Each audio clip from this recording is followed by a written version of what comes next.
Okay guys, so we just arrived in Sipalay. So welcome to Sipalay guys. What?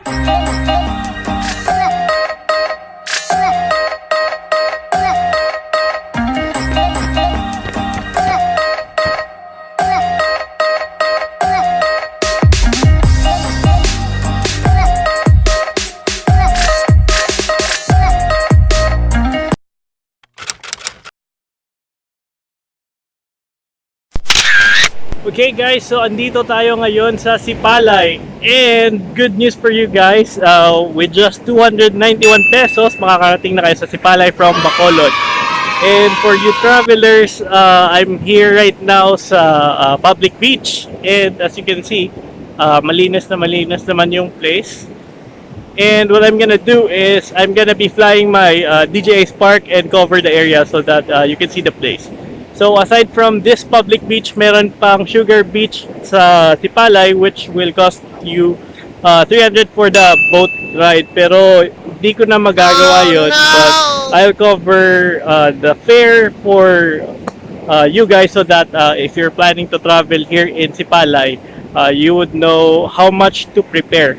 And aside from the beach, good thing about the public beach kasi nasa heart lang siya ng Sipalay. Hindi tulad ng crush mo na wala ka sa heart niya. Joke lang. So, after ko magpalipad ng drone ko, so I'll be spending my time there. So, sa likod lang nun, meron parang live band mamaya doon. So, you can enjoy drinking or eating at a very affordable price. So price range lang, kakakain ko lang kanina ng merienda. So I just spent like 200 pesos and naka-order na ako ng 2 fries and 2 drinks. So what to expect? Cheaper rate, hindi siya parang Boracay. So although parang hindi maraming tao. So since it's not peak season, as you can see, that's why wala masyadong tao dito. Pero during weekends, fully packed ang lugar na to.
Okay guys, so palakad ako ngayon papuntang hotel ko. So I'll be discussing the rates sa place as well as saan ito located. Okay. So see you in my room. Okay guys, so malapit tayo sa public market. So if nasa resort kayo and gusto nyo ng personalized inihaw, pwede kayong mamili dito para cheaper yung overall expenditures nyo for your food.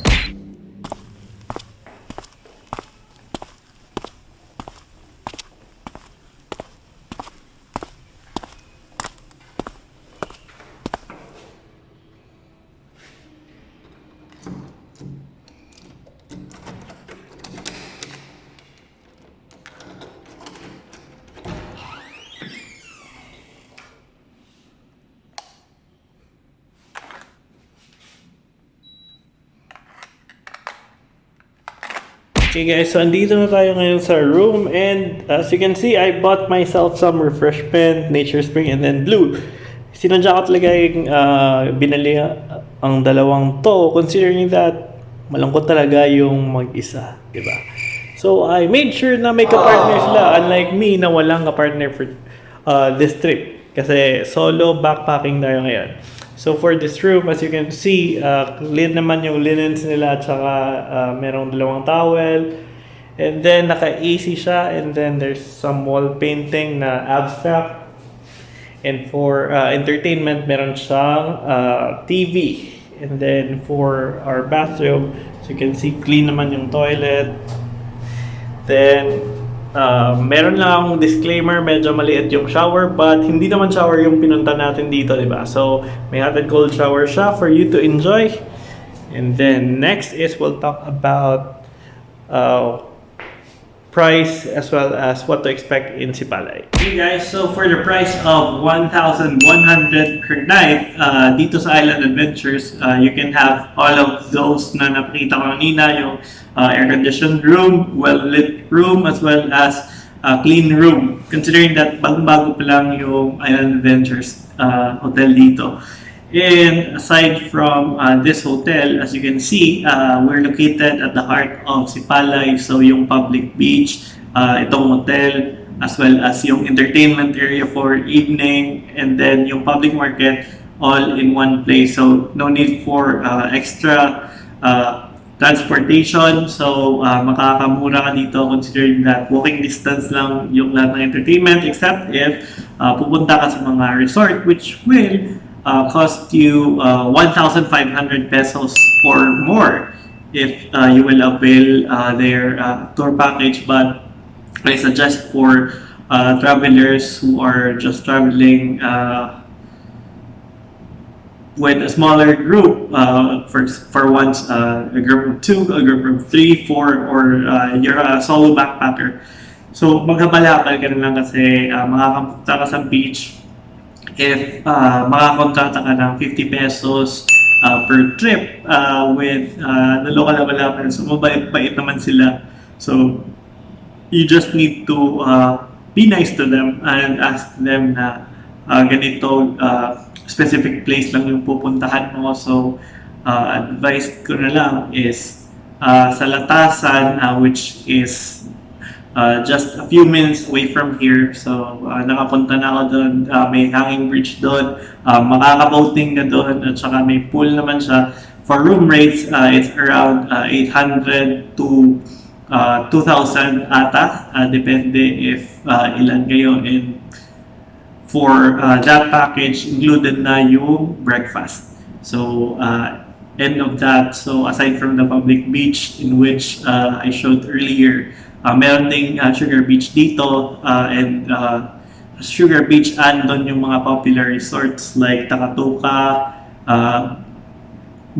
Big Bamboo, at saka the Bermuda. Parang pa dong resort, but it's a separate island. Hindi naman siya separate island kasi it's just across, or I mean there's just a small river or lake separating the place. So you need to ride sa pump boat, which will cost you 300 per trip, pero hatid sundo na yon. And then ang problem lang is yung port ng mga bangka is around 20 to 30 minutes away from Sipalay. So mag-rent ka talaga ng habal-habal, so they will charge you around 200 pesos per trip. But make sure to get their number so that susundin niya kayo if hindi siya maghihintay or if kukuha pa siya ng customers so that the time that you get back sa port, merong susundo sa inyo going back to the hotel kasi pahirapan din yung sakayan dito. And what's next about this? So, meron akong spoiler dito. So, my friend is a native here or lives here. So, sabi nila if native ka daw or taga dito ka daw, merong bangka which will cost you 15 to 30 pesos.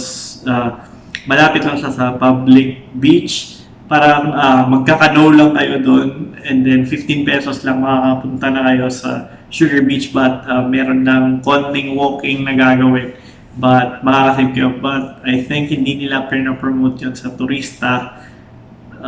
But I guess if you ask the local, what do you call this, the local tricycle driver if may kilala siyang ganon, so doon na lang kayo kasi parang 3 minutes na pagsagwan lang ata, doon na kayo sa kabila. Parang, ang iba nga, parang nilalakad nila yung lake kasi hindi naman nag-high tide yun. Hindi naman siya above knee level daw. But, haven't tried that. So, just a thing that was told to me by my friend. So, I'm just sharing that to you. So, for this place, I can say a budget of 4,000 to 5,000 would be good for 3 days if you were a solo traveler. Kasi yung place, yung food, etc. It's really cheap here. Hindi tulad ng mga high-end beach resorts like Palawan and then Boracay, which ang food nag-range around 300 per meal. Dito, makakakain ka na with 100 pesos, 80 pesos. And for me, promise ko kanina doon ako kakain sa labas, di ba? But since I'm all alone and then wala akong kasama, so I chose to have my meal or I just bought my meal. Kasi sponsored tayo ngayon. Sponsored by... Wait lang.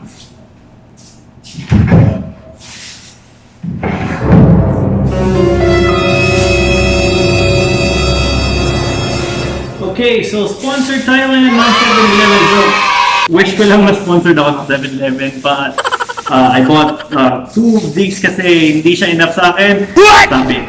Sabi ko, ako lang mag-isa. But, totoo naman ako lang talaga mag-isa. If kilala niyo ako, alam niyo talagang matakaw ako. So, isang ganito sa 7-Eleven hindi kakasya sa tiyan ko or maluwag pa sa tiyan ko. So, binabuti ko ng 2 na lang yung bilhin ko. So, yung binili ko is yung Portosino breakfast meal. Parang dinner, but breakfast meal tayo kasi cheap or on the budget. So, another good thing about Sipalay is meron silang 24 hours 7-Eleven which is near this place lang. Walking distance around 2 to 3 blocks away lang. So, you wouldn't have any problems if you get hungry or may gusto kong bilhin sa gabi. So, for this vlog, although I've been discussing the place, so more on drone shots and getting a brief knowledge about the place kasi wala akong time. So, binigyan ko lang kayo ng rough idea what to expect from Sipalay. And then, for my next vlog, I'm planning to discuss about what gears I'm using for vlogging as well as how I edit, I guess. But I know that I'm a beginner, so some of you might say that you're using so-so equipment or such, but I really love my equipment. So pinag-isipan ko talaga bago ko pinili yung mga equipments ko. And then for this, thank you for watching my vlog. So if you're a subscriber, thank you for subscribing. And if not, if you're interested in more videos and content, so it would really help if you subscribe in my channel. And meron akong project ngayon, considering that my mom is working on something about beads na ginagawang keychain. So if we reach 500 or 1,000 subscribers, not saying now, maybe in a few months, I'll be giving out those keychains. So I'll be showing that at the end of the video. So make sure to click subscribe and then share, as well as make sure that our community will grow. So the more time that, or the more time that you will give me, I will make sure to improve all my videos and cover more and give you detailed information about something, either place, food, or maybe review for equipment. And then since we're ending the video, so I will be doing a B-roll with my mom's work, which I'll be giving out once we reach those 500 subscribers or 1,000 subscribers. So if maganda yung mood ko, even if we just reach 300 subscribers, I'll be giving those out even to subscribers outside of Manila. So see you guys in my next vlog, and thank you.